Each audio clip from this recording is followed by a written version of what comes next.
Good morning, good afternoon, and good evening, everyone, depending upon where you have joined from. And welcome to another webinar from Data Platform Geeks. Today, our webinar is on SQL Server 2019 Big Data Cluster, and our speaker is Niels Berglund, who is an MVP from South Africa. My name is Satya Ramesh, and I will be the host for you for next 1 hour, and Aarti Nambiar is helping me with moderation. So before we move forward, a quick word about who we are and what we do. We work for eDominer Systems, under which we have a couple of brands. SQL Maestros, under which we do a lot of advanced trainings on SQL Server, Microsoft Data Platform, and artificial intelligence related technologies called masterclasses. And we also have a couple of self-paced learning solutions called Learning Kits and Hands-on Labs. Recently, we are coming up with video courses on SQL Server performance tuning and T-SQL querying and programming. About all these things, I'll talk about a bit later. Peopleware India, which is our corporate training unit, and we also have a famous ERP product called Expand SM ERP. Today, our concentration is on Data Platform Geeks and SQL Server Geeks communities, which were community initiatives by Amit Bansal. SQL Server Geeks was founded by Amit Bansal in the year 2010. Under these two communities, we do a lot of free in-person events and webinars around the clock. And once in a year, we do this annual summit called Data Platform Summit. Recently, we had concluded this annual summit called Data Platform Summit 2019 in the month of August in Bangalore, India, where people from more than 300 plus companies participated in this 3-day conference. So close to 1,000 people attended this conference, and there was more than 100 plus sessions delivered by 50 plus speakers who again traveled down from 16 different countries. If you wish to learn more about what is Data Platform Summit and how can you benefit by attending Data Platform Summit, you can visit www.dps10.com, or else you can simply drop an email to contact@dps10.com. Here is a picture of DPG team and eDominer team on the stage of Data Platform Summit 2019. And here is the DPG core team, Amit Bansal, founder and president, and Manohar Puna, who is the vice president of Data Platform Geeks. And you can see a couple of other regional mentors from various parts across the world. eDominer teams from various parts of the India, which are helping us to execute these free events and webinars. We are thanking them, all of them. And special thanks to Microsoft for helping us in community events. Yes, you're a member of Data Platform Geeks. Please remain as a member and whitelist Data Platform Geeks domain and add events at Data Platform Geeks to your address book so that you won't miss any of our updates. So if you're a DPG member, you will be able to access our all free videos, labs, magazines, and other host of learning resources. Just that you need to visit Data Platform Geeks for more details about all these free resources. And don't forget to add events at Data Platform Geeks to your address book so that you won't miss any of our updates.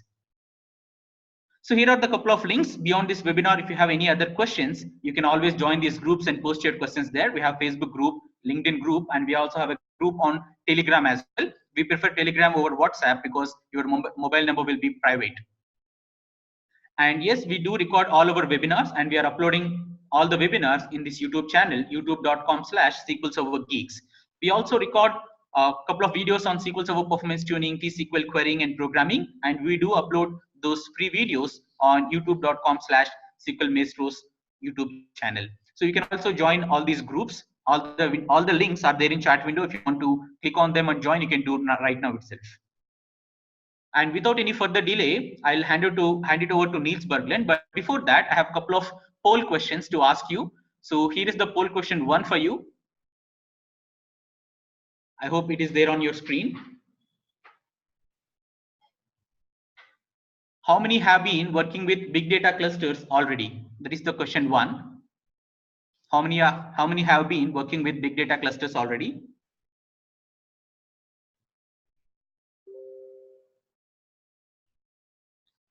I'll wait for a couple of seconds to complete this poll.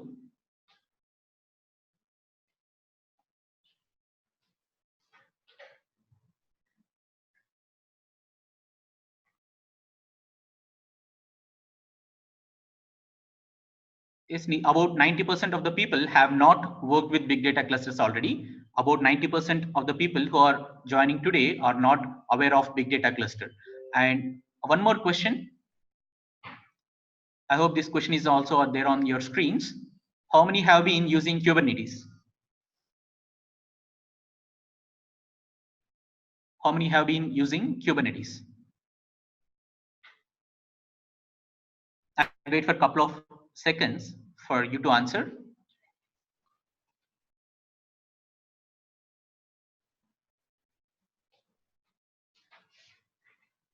Okay, I'm ending the poll. About 94% of the people have not used Kubernetes before. So with this, I'll hand it over to Niels Berglund. Over to you, Niels. Thank you, Satya. How's it, guys and girls? Good morning, good afternoon, good evening, whatever time zone we're in. This is a little bit weird for me, having a webinar over multiple time zones, but it should be a first time for everything, as I say here. So I'll switch over to my screen and we can get started. So hang on a second, guys. And right, so here, I hope that everyone can see this screen. Welcome again to a lap around SQL Server 2019 Big Data Cluster. I'm Niels Berglund. I'm working as a software architect in the Rivco in Durban, sunny South Africa. I have written a book, First Look at SQL Server 2005 for developers. I'm, as was said in the beginning, a data platform MVP, worked as an instructor, researcher, and I'm a long-time user of SQL Server. I started with SQL Server back in the SQL Server 4.2 days. So yeah, that probably says more about my age than anything else. And I'm working quite closely with Microsoft right now regarding SQL Server. So without further ado, let's get rolling with this. And the agenda today is like this. We'll start talking about data in general. Then we will have a look at Kubernetes, what Kubernetes is. In the initial poll here, you guys answered that around 95%. Very few of you had worked with Kubernetes before, so we'll just give a quick intro to what Kubernetes is. Then we'll have a look at the architecture of a big data cluster. What does it look like? What does it do? Followed by talk about data virtualization, and that is something extremely cool, at least in my humble opinion. And that's how we can expose data without having to move data. Very, very cool. And we will finish off with talk a little bit about analytics in a big data cluster. Right, so data. Data has kind of become, well, data is really, really important for us nowadays. It has always been important. We had data back in the caveman days. Remember all the in the walls of the caves, how there were pictures and stuff. That is data. But today it has never played the role it does today, right? And it's also that even if a trade slows down, if it's bad economy, data still continues to grow and grow and grow. And certain people are saying that data is today's oil. I wouldn't necessarily agree with that because, well, there are several reasons for that, but all we can say that data is extremely important. And if we, in our organizations, if we do not utilize our data in a good way, then we will soon be overrun by competitors. The quotes above here is from a book named Tools and Weapons, The Promise and the Peril of the Digital Age. It's written by Brad Smith and Carol Ann Brown. It's a really, really good book. Brad and I can warmly recommend it. Brad Smith is the general counselor for Microsoft and has been with Microsoft for, well, almost since the beginning of Microsoft. Anyway, so once again, I can warmly recommend that book. So having said that about data, let's then look at the data landscape of today. And as I said before, we generate more and more data. And there are research that has been done upon this, and we're saying that in 2016, the total amount of data in the world was around 16 zettabytes. Zettabytes, it's a lot. It's 1 zettabyte is 1 billion terabytes. So yeah, it's a lot of data. However, in 2025, in less than 9 years' time, the amount of data has been estimated to be 10 times more, so 163 zettabytes, and that is a lot. As a side note, I kind of wonder how do they know that? Who has researched this? Are they calling people and say, hello, this is from the big data investigation company. How much data do you have today? Anyway, yeah, some PhD or something is probably investigating this. The data now that we have, these 16.1 zettabyte worth of data, that's stored all over the place. I mean, it's not only stored in relational databases like SQL Server or Oracle or Postgres or whatever. It is stored in a multitude of storage formats, Excel, Access database, what have you. It's stored all over the place, and it is all and it's stored in various formats. It's not, so we have CSV, we have JSON, we have key value, we have whatever. So the question then comes up, how do we manage all this data? We now, in our corporations, in our companies, we now have data all over the place. How do we manage all this? And that's where SQL Server comes into play, where Microsoft wants SQL Server or targets SQL Server as the central hub for data. And if we think about SQL Server and we think about the evolution SQL Server has had, I mean, I mentioned SQL Server 4.2. After 4.2 came 6.0. After 6.0 came 6.5, and shortly thereafter 7.0. And 7.0 was probably the version of SQL Server where it started to work, where SQL Server started to be a proper relational database. After that, let's look at, after that we had a huge release, SQL Server 2005, which introduced, among other things, SQL CLR, which is a favorite of mine. And wow, have I used and abused SQL CLR. Anyway, we also got in 2005, we got SQL Server Service Broker. Unfortunately, we got web endpoints in SQL Server 2005. You have used it, you know why I say unfortunately. Fortunately, however, web endpoints was removed from SQL Server quite quickly after release of 2005. We got new data types. We have had JSON in 2014, we have XML, we have graph. In SQL 2014, Microsoft introduced R and Python. Well, actually, in 2014, in 2016, Microsoft introduced R. In 2017, Microsoft introduced Python. In 2017 is also a big release in terms of that. For the first time ever, SQL Server ran on Linux. And that is big. Can you imagine SQL Server, Microsoft's flagship product, running on Linux? That, yeah, it is hard to believe, seeing how Steve Ballmer many years ago stood up on a conference and said that Linux is a cancer. And now, years later, here it is, SQL Server on Linux. That's cool.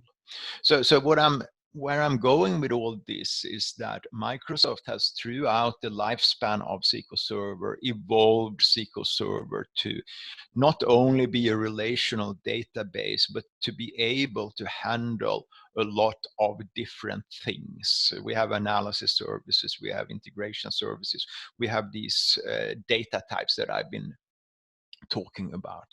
And now comes the release of SQL Server 2019, and Microsoft now releases SQL 2019 Big Data Cluster to manage all data, to integrate all data, and to be able to analyze data.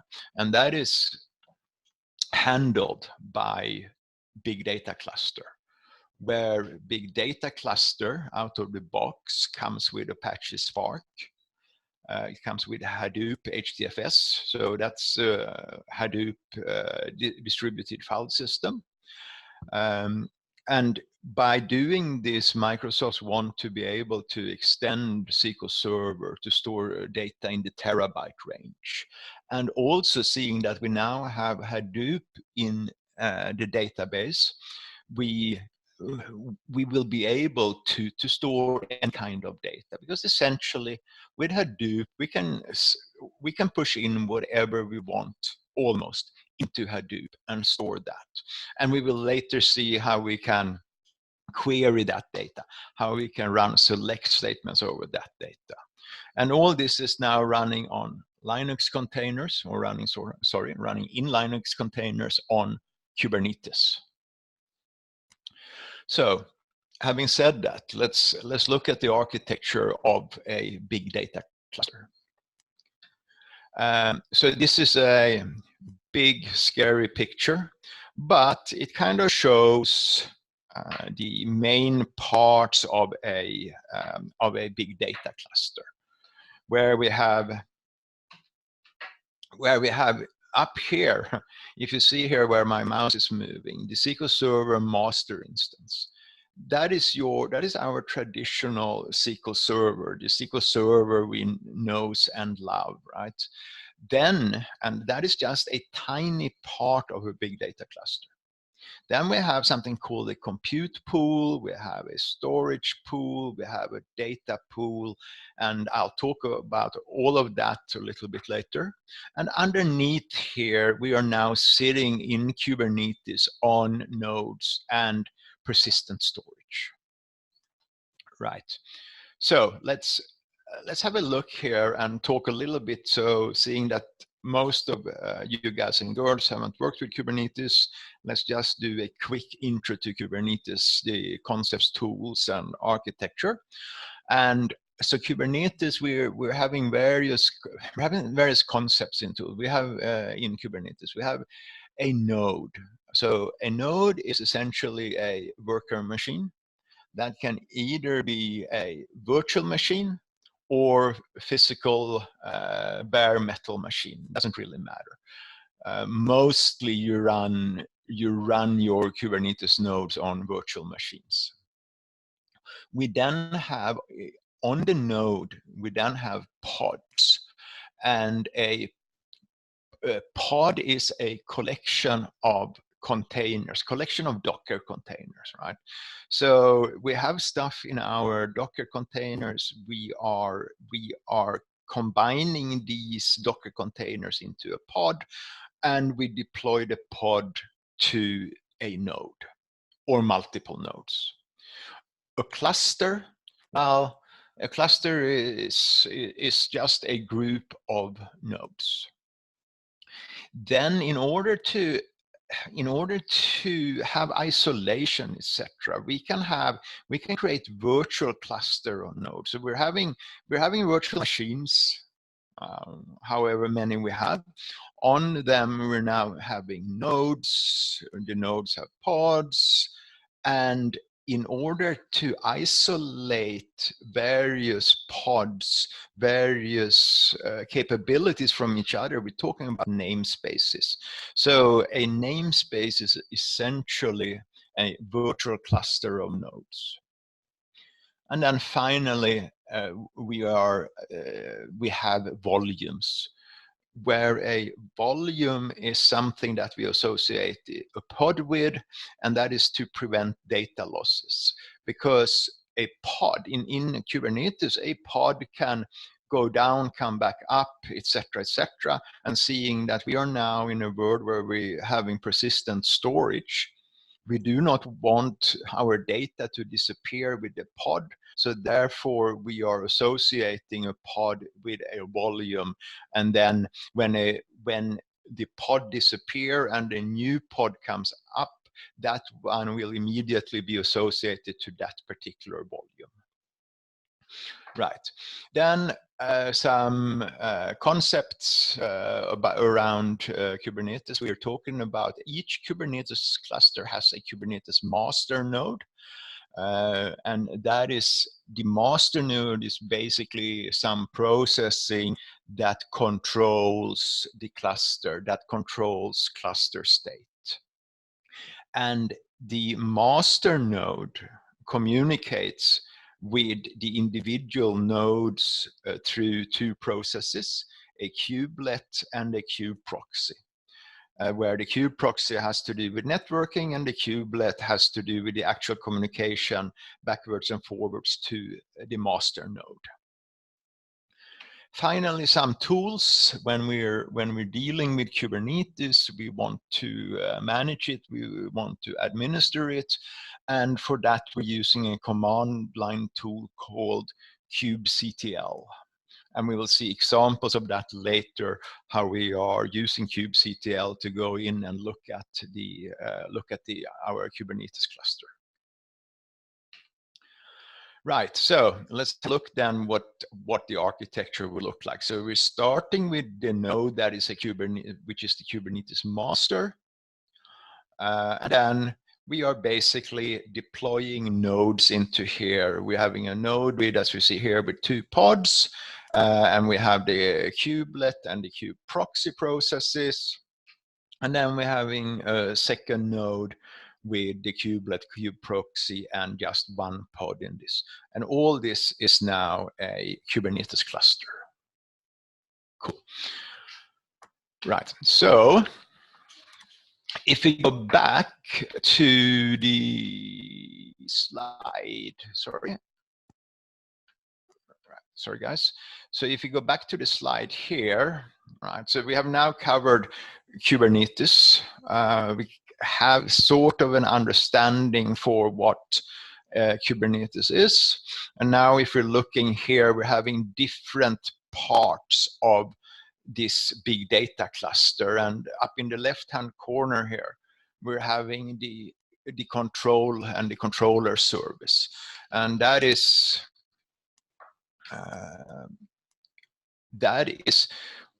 the part here in the big data cluster that manages your Kubernetes, or your SQL Server big data cluster, right?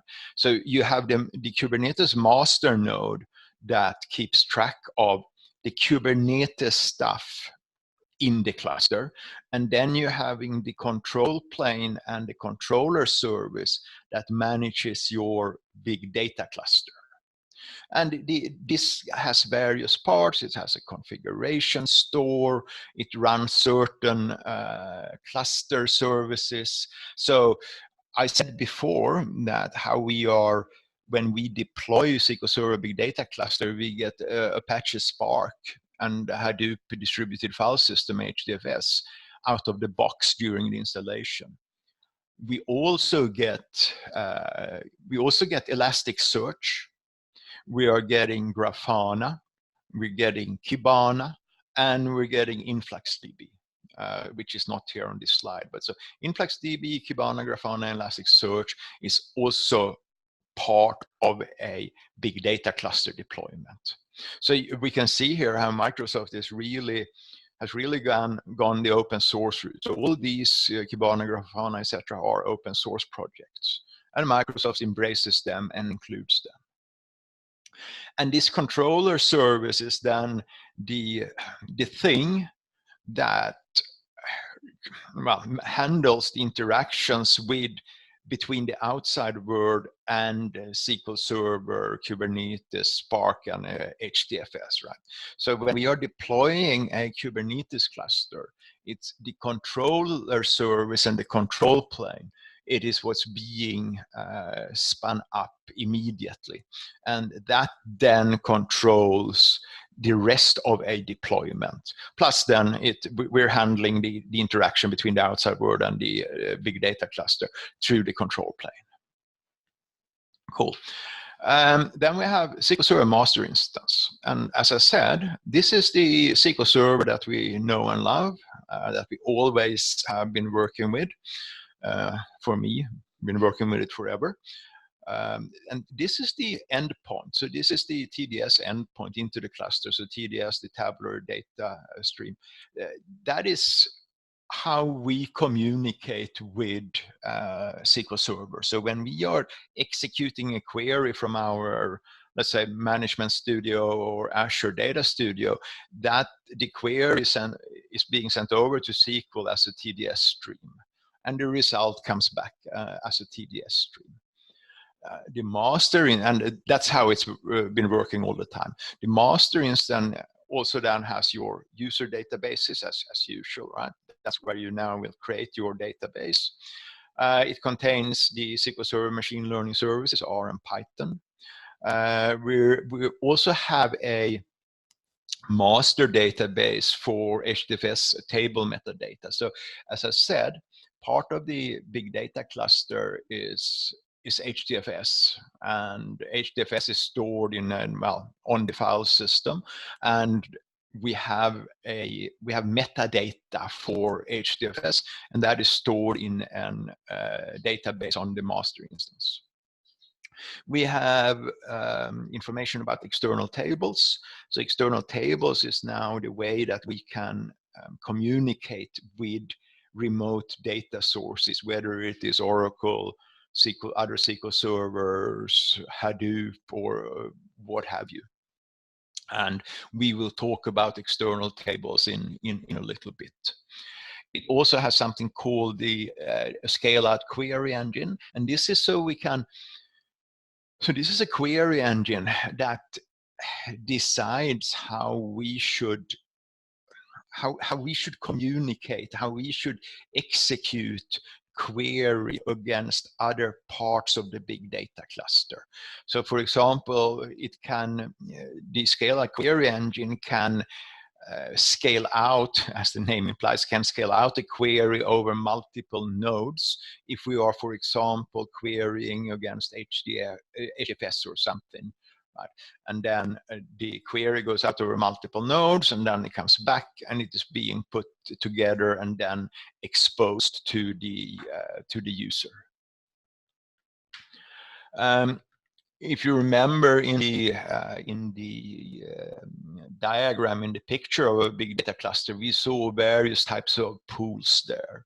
And we have one of the pools were a compute pool, and this is the scale out group when we are distributing a query. So I spoke in the previous slide about the scale out query engine. And this is what now the scale out query engine does. It scales out the queries across nodes in the compute pool, and those are then executing against the underlying data source. We have a data pool, which is used for caching, where we can cache data for better performance. So for example, if we are querying against HDFS, we can temporarily cache data in the data pool if we want to do analytics or whatever.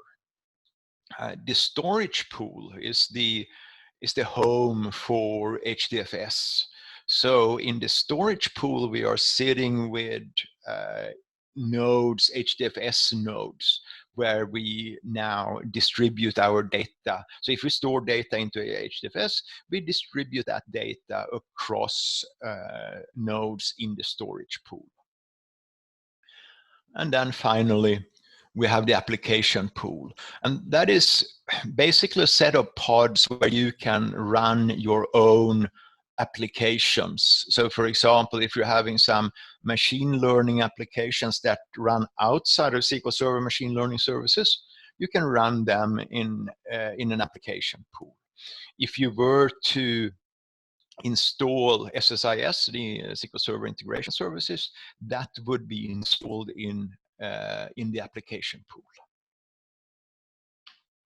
Right. So now, so how do we then deploy a big data cluster? And I mean, in as long as I can remember, well, back in the 4.2 and 6.0 days, we deployed SQL Server through a lot of floppy disks. Then we eventually went over and we have an ISO file that we're mounting, and we're clicking on startup.exe. Right? And I guess that you guys and girls, you have all done that numerous times. That's not the case with a big data cluster. We are deploying a big data cluster through Python scripts. And we can have, so remember, when we are deploying a big data cluster, we always deploy it to Kubernetes. And the Kubernetes can run on either on-prem, so maybe OpenShift, maybe Kube ADM, whatever on-prem Kubernetes environment you have. You can run a BDC there, or it can run in the cloud.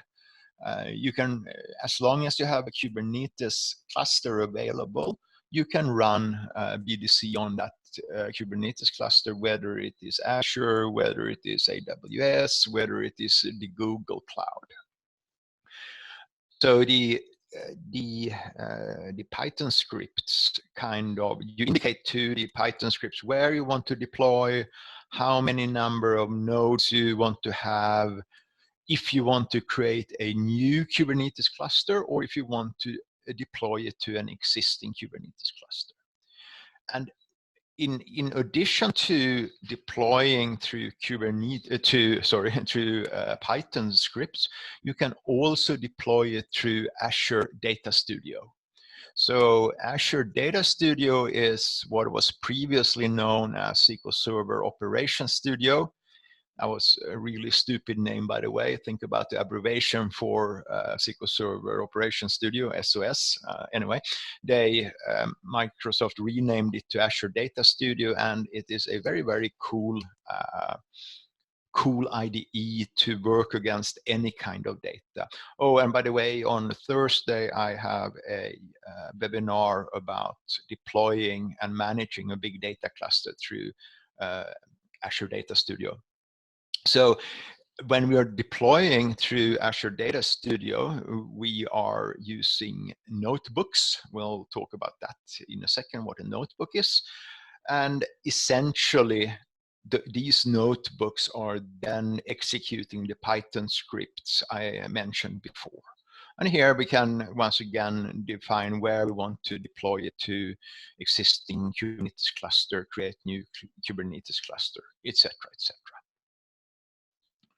Right. So the way we then manage a Kubernetes cluster. So now we have managed to deploy it. And as I said, once again, we'll, on Thursday, if you're interested, we'll have a webinar how to, what it looks like.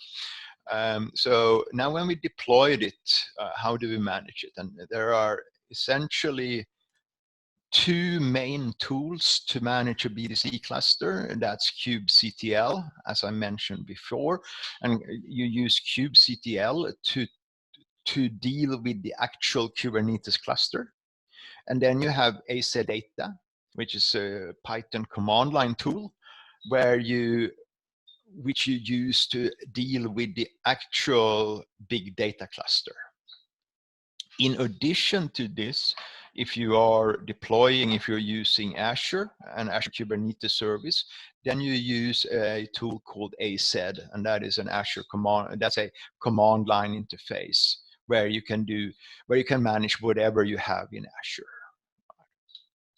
And in the here on the slide, you see some some various commands that we can use to manage and look at the Kubernetes cluster and the BDC cluster. So let's see if we can do something around that. Let's run some code here.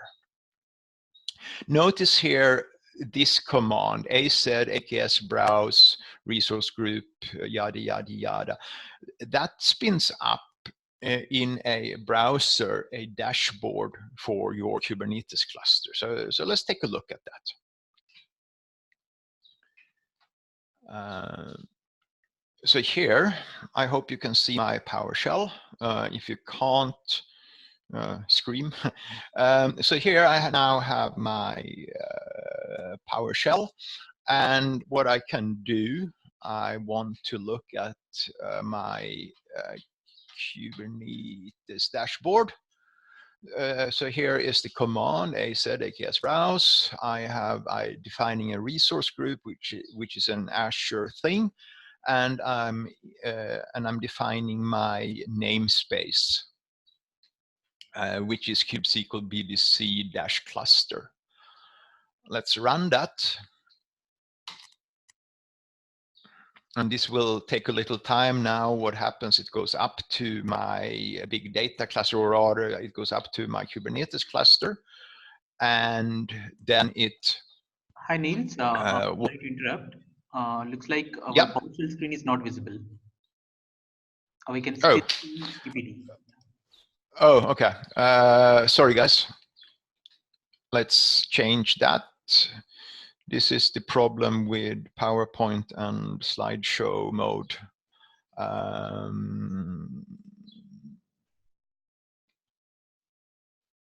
Okay, so my sharing has stopped. Let's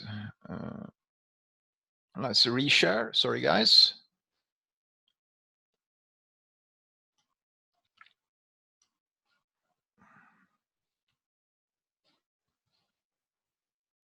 Okay, can you see my PowerShell here?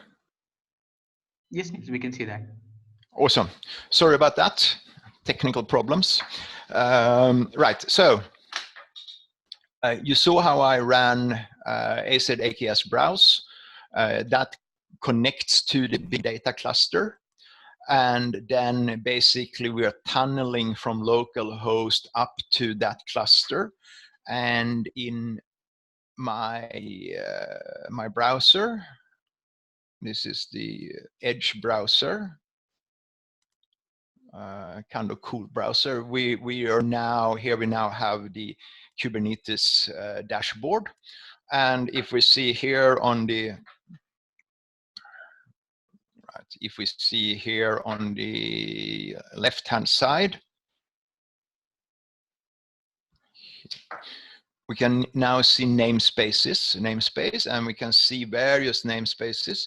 We have a default namespace that we always get when we create a Kubernetes cluster. And then we're having some Kubernetes specific, kubepublic, kube system, and then finally my BDC cluster, SQL BDC.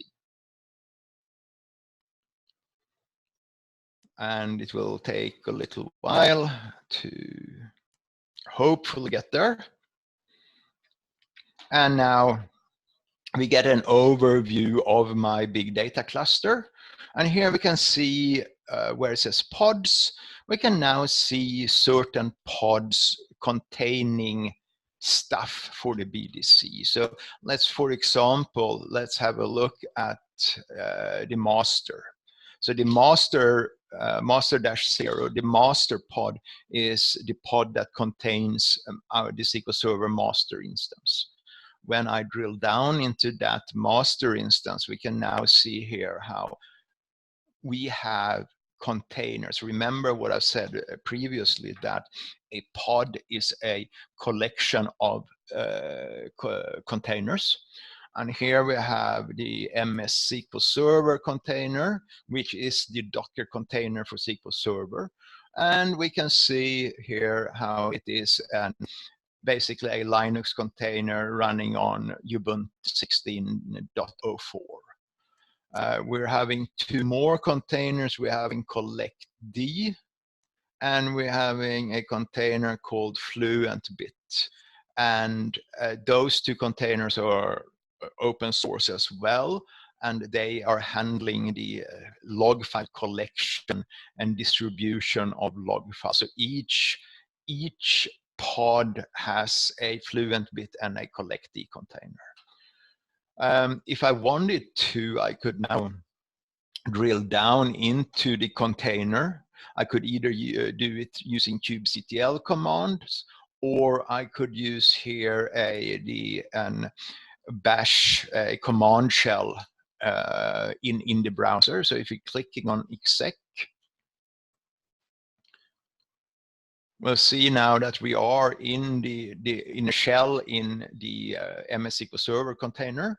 And just to prove that this actually is SQL Server, we can cd into var opt MS SQL. Come on, MS. Yeah. Var opt MS SQL dot log. So as we see, this is now Linux commands, and in here we can now do a list of what we have here, and now you should see the usual log files that you would see on any SQL Server installation. So yes, this is SQL Server running on Linux, and it is SQL. Cool. So that was the Kubernetes dashboard. Let's close this down, and let's have a quick look at some other another kube. Yeah, so here this kubectl command now says kubectl get svc in the namespace SQL BDC cluster. This means retrieve all services in this SQL BDC cluster. And here, right here, we now have a lot of services running. And when we are looking at where we're seeing a type being load balancer, that is an external endpoint, which we can use to get into the cluster. So this app proxy service external, that has to do with the application pool. The controller service external is the endpoint for the controller service. We'll see that in another light in a second. We're having here master service external. That is the endpoints for the SQL Server master instance. And then we have down here management proxy service external, which is the endpoint for logs like Kibana, Grafana, etc., etc. Right. The other way of getting those endpoints maybe a little bit more easily readable is to use the AZ data command, where we're saying BDC endpoint.list. And that now connects, hopefully, connects up to the BDC cluster, to the big data cluster, and will retrieve the endpoints that you also saw previously.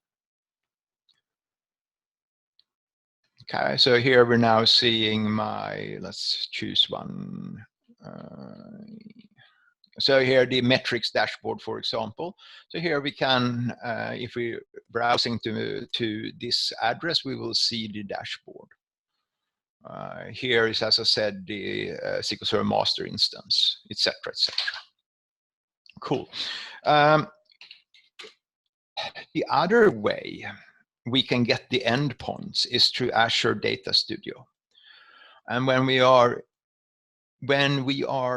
installing, when we are deploying a BDC through Azure Data Studio, we can create an endpoint, or we can create an instance of the controller. So this is now the controller service I mentioned before.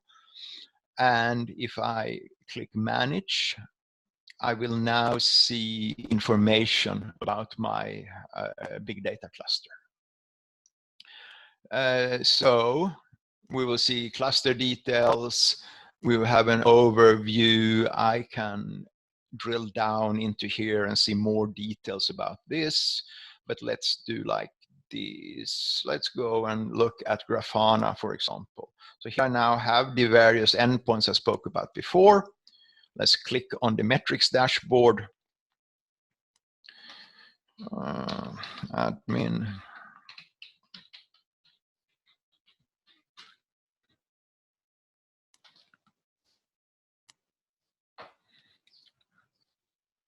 And here, if you have used Grafana before, this should be fairly, you should recognize this. Let's go in and look at master-0. And we will now see information here about, in this case, the SQL Server master instance. We have weight statistics, batch requests, activity, what have you. So once again, when we're deploying a BDC, a big data cluster, we're getting out of the box a lot of stuff helping us having manage and administer a big data cluster. Cool.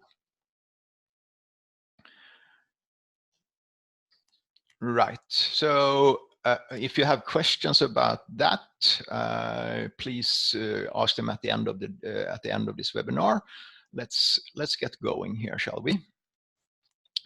Let me do it this way, and we can.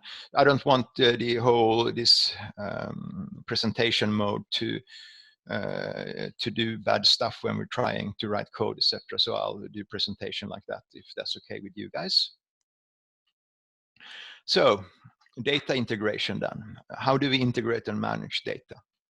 And when we're looking at data integration, we're having basically two methods for that. We have data movement, where we have, here is the source, right? Here's the source data.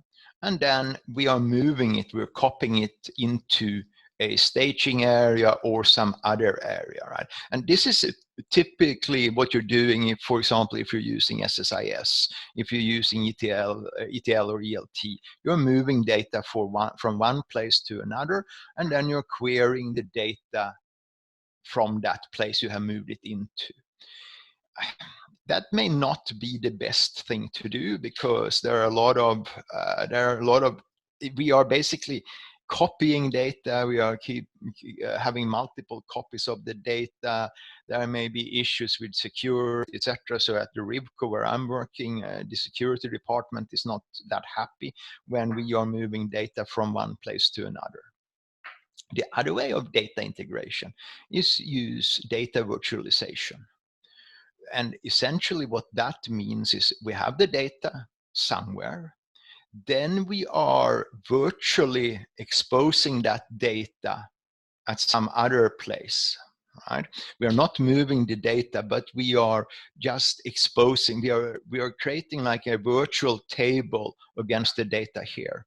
And when we're querying against the virtually represented data here, but the query goes down to the original source and retrieving it from there. And that is quite powerful. We don't need to move data. Our security department will be happy and life is good. So in SQL Server 2000, well, in quite a few various releases of SQL Server, we've had the notion of PolyBase, and PolyBase is the way that we can interact with other data sources. But if we're looking here to the left, initially, the way we did data virtualization, etc., in SQL Server was through linked servers. And you guys that have been around, and girls that have been around for a little while, you may not like linked servers that much, and God knows I don't. So when I joined the RIVCO years back, I wrote something called a linked server replacement, which basically did linked servers, but well, at least I thought it in a much better way. Anyway, after linked servers, Microsoft introduced PolyBase, which initially was introduced in something called the Analytics Platform System. and which is more or less the data warehouse. Then PolyBase got included in SQL Server 2016.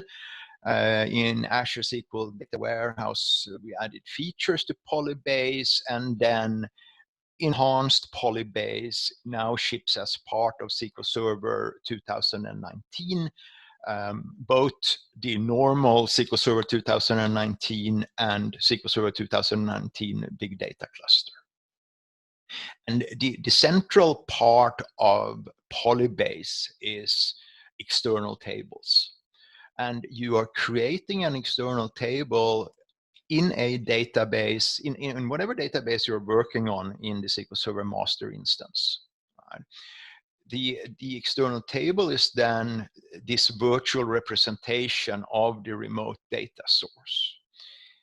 Once again, there is no data. There is no data in this external table. All data sits at source. We can, as I said before, in the data pool, we have the ability to actually cache data for quicker retrieval, and we'll talk more about that in a bit. And when we are querying against the remote data source. Right, so we're pushing down the queries to the remote data source. And through the scale out query engine, we can scale out these queries over multiple compute pool nodes, as we said before. Right. So SQL is really has become a data integration hub, where initially, SQL Server 2016, this was what was supported.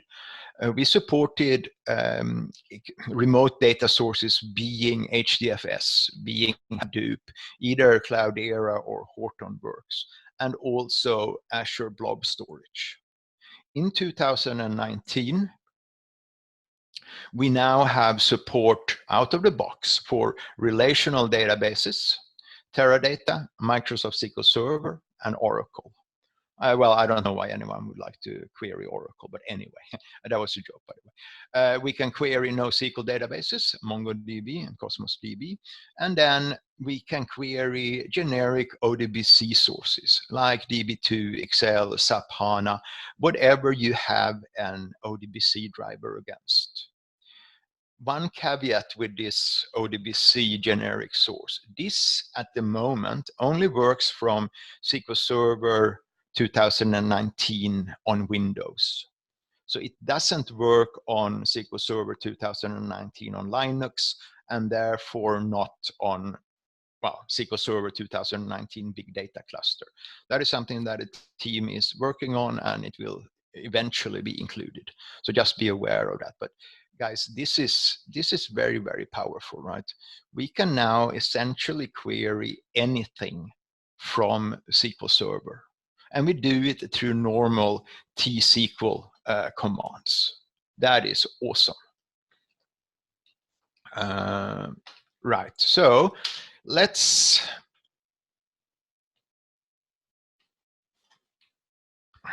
have a look at that.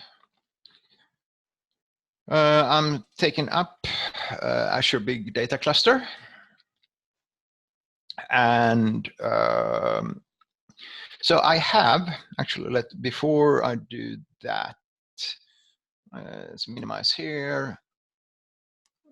Let's move some stuff around. Somewhere I should have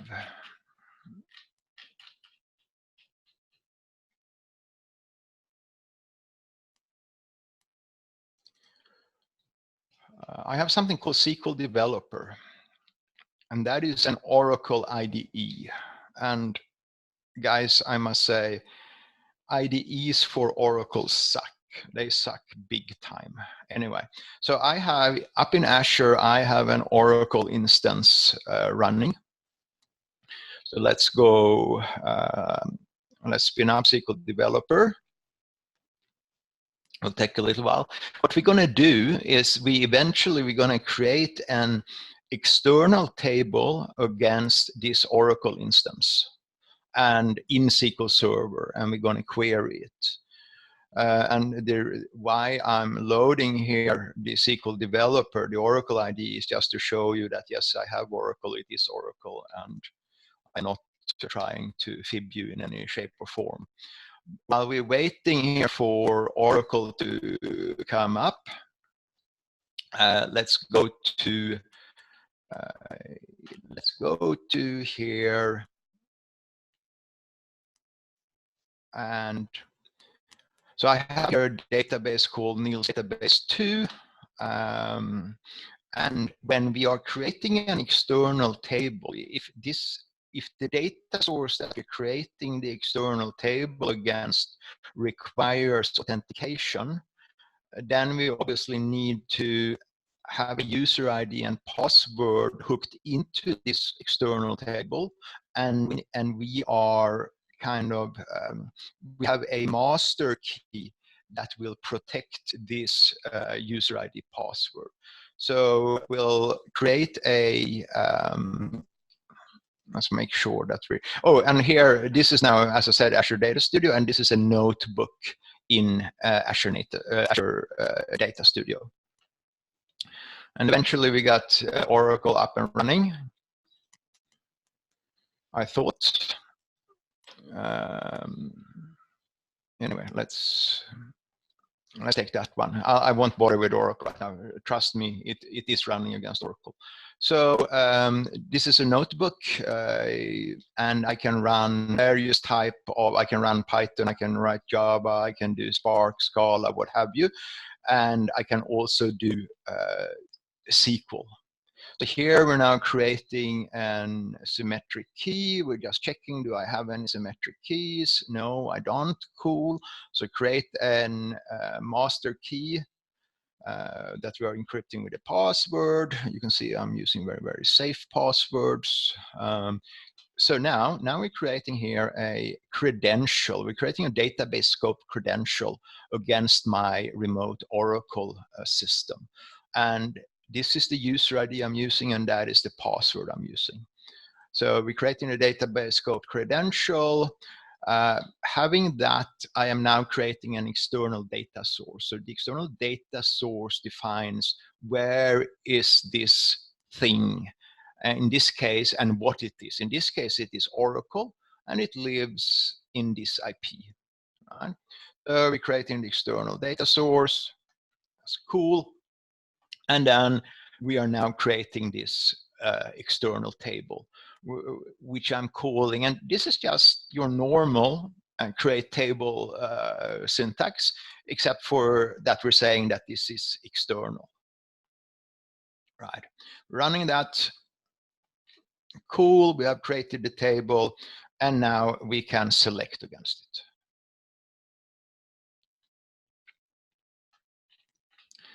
And here is now the result, right? And if you have done Oracle if you have ever done Oracle, you should remember the emp table. That Scott, well, emp is like a Northwind, etc. Right? And then if we're now looking at space used, we can see, should be able to see that we don't have any rows, anything. Even though we have the table, we have no data in the table. Cool. Right, so that's that. Let's go back to here. I see we are running a little bit late.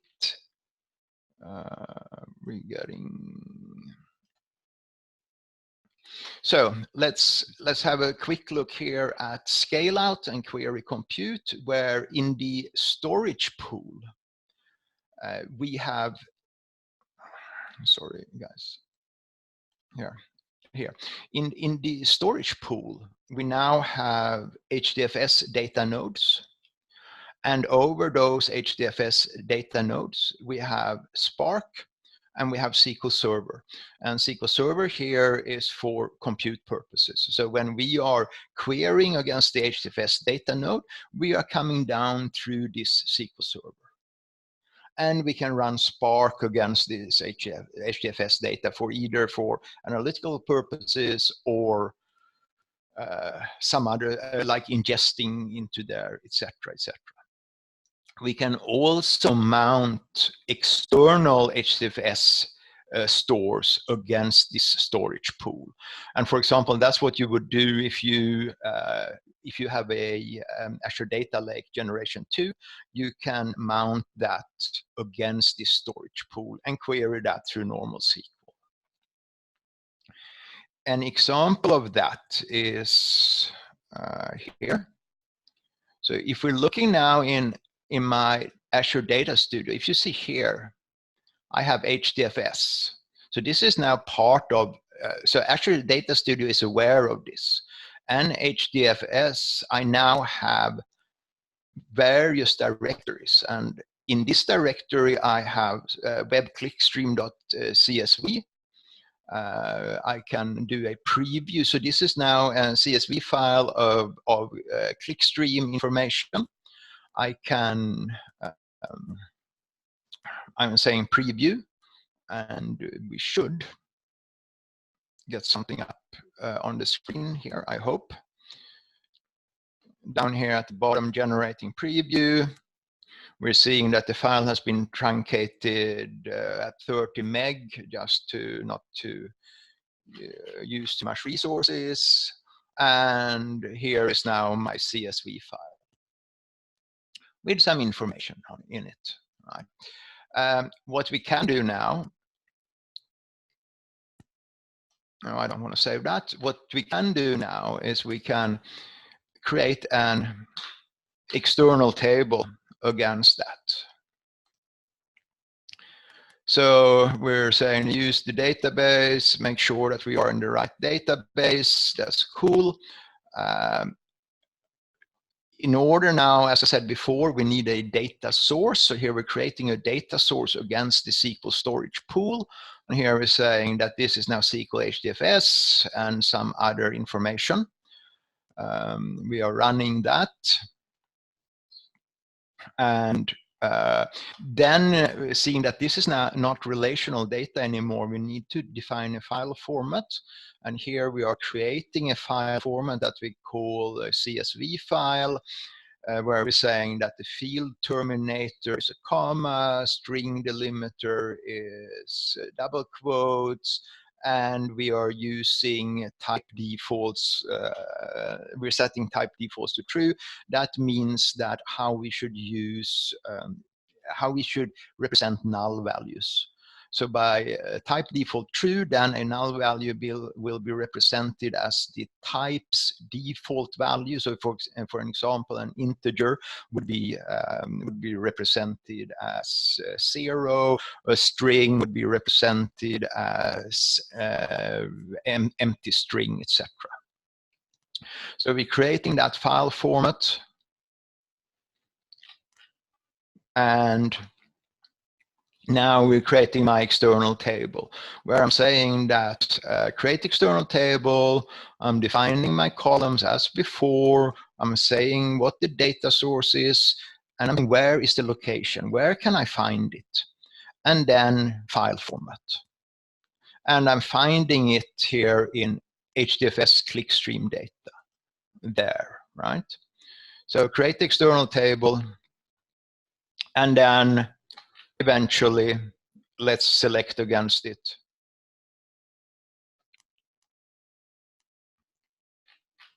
And here we now have 10 rows coming back. We have now run a select query, a normal T-SQL select query against HDFS. And this is the power. We who know, who are used to SQL, we don't need to use anything else to query a variety of remote data sources. This is very, very, very powerful. Cool. So that was scale out. I mentioned before about query compute, about the data pool. So now, when I now executed that previous query, I executed against my my underlying HDFS store. Right? I queried the table, but the query went down to the HDFS store and I retrieved the data. And that is cool. I don't need to move data. I don't get security on my back, etc. However, sometimes it can be useful to cache the data to get better performance. And that's while we are using data pools. So the data pool contains SQL Server instances, and the data pool is sharded. So you are saying how many instances you want in a data pool. And when we can then ingest data into the pool. The data is now sharded out over the instances, right? So we're getting an automatic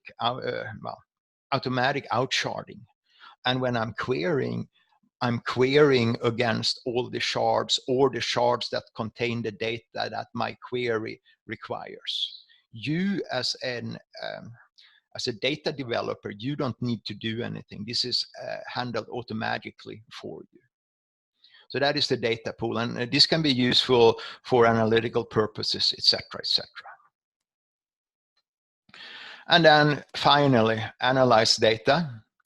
We can basically use Azure Data Studio to run Spark jobs, which we then can query through Spark. We can query SQL, we can query HDFS, we can query a lot of other data, run analytics on it, and the data is being returned back to Azure Data Studio. So we have now basically seen how we can manage data, how we can integrate data, and how we can analyze data. And I'm planning, if you're interested in data virtualization and analysis, I'm planning another webinar if the Data Platform Geeks wants me, where I'm talking more about data virtualization and how we can run analysis. And with that, we are done. Summary, data volumes, they just increase, they increase. We are seeing how big data cluster runs on Kubernetes. We have talked about what Kubernetes is, and PolyBase works against more storage types, and Apache Spark and HDFS is part of SQL Server 2019 Big Data Cluster. And that is that from me, guys. Thank you so very much. And a huge thank you to Data Platform Geeks that allowed me to talk to you guys. Thank you, guys. Thank you, Niels, for the wonderful webinar. Before you take Q&A, I just have a couple of slides. So, second, sorry. Yeah, before you take Q&A, I just have a couple of slides. Cool. Right. Cool. Yeah. Hope you enjoyed the webinar. And if you have, you can use Q&A panel to post your questions. And beyond this webinar, you still have any questions, you can use our social channels to ask your questions. Again, all the links are available there in chat window. And SQL Maestros is coming up with a video course on SQL Server performance tuning and T-SQL querying and programming, which are based out of our famous master classes. And there will be more than 100 hours of content, which are advanced and deep dive modules, which will be updated constantly. And the main advantage of subscribing to video courses are you can watch anytime, anywhere, and as many times as you can. So if you wish to learn more about SQL Maestros video courses, you can visit sqlmaestros.com, or else you can simply drop an email to contact@sqlmaestros.com. SQL Maestros also offers self-paced learning solution called Hands-on Labs, wherein you will be provided with a lab document. That lab document have scripts and supporting explanations and observations and screenshots, so that at the end of the document you will be able to become an expert in that particular technology. So right now we have more than 100+ labs available on SQL Server, Azure, Power BI, Analytics, and Cosmos DB, etc. And there will be there are close to 2,000 subscribers as well. If you wish to learn more about SQL Maestros hands-on labs, you can visit sqlmaestros.com, or else you can simply visit this bit.ly link, bit.ly/SQL Maestros hands-on labs. So with this, we have so many webinars coming up, and the continuation of this webinar will be on this Thursday, which is on Azure Data Studio and SQL Server 2019 Big Data Cluster. And other than that, in upcoming weeks of December, we have many more sessions on Azure SQL Database, ADF, and Azure Data Warehouse, and Apache, Kafka, etc. Everything and anything related to Microsoft Data Platform and AI-related technologies. So with this, we'll come to the conclusion. Thank you for attending the webinar. And we have already posted a thank you note on LinkedIn. The link is available there in chat window. Please use that link to post your comments, feedback, etc. so that will encourage the speakers to come back and deliver free sessions for us. So please don't forget to post your comments there. Again, the link is there in chat window. Please use that link to post your comments. So over to you, Niels, to answer the questions. There are a couple of questions here in Q&A panel. Cool. So I see a question here. How go about SQL Server 2019 on-prem infrastructure? I don't necessarily understand the question completely, but can we run SQL Server 2019 Big Data Cluster on-prem? Absolutely. But you would once again run it in a Kubernetes cluster. That can either be a new Kubernetes cluster or an existing cluster. The question then, the other way to interpret this question is that how about a bog standard 2019? Sure, I mean, we can, the non-BDC of 2019 is you deploy it, you install it like you always have had. You have an ISO file, you mount it, and you just deploy it. Can we directly source, the second question here, can we directly source other data platform for data analysis on SQL Server 2019 BDC? The way I interpret this question is, can we access other data and run an analysis on SQL Server 2019 Big Data Cluster? Yes, absolutely. Through the, as we saw, the PolyBase and the generic ODBC providers, or the built-in providers for Oracle, Terraform, Hadoop, etc. We can definitely do that. If you have more questions, please post them on the links that was supplied, and I'll try to. I have actually to dash now. I'm catching a plane in a little bit, but I'll try to log in and answer questions if and when they can come. So once again, guys, thank you so much for taking time out to listen to me, and I hope we can do this again soon. Thank you, guys. Thank you, Niels, for your wonderful webinar, and we thank you for taking out your time to spend time with our community. And see you soon on Thursday again. See you soon on Thursday. Thanks, guys. Cheers. Bye.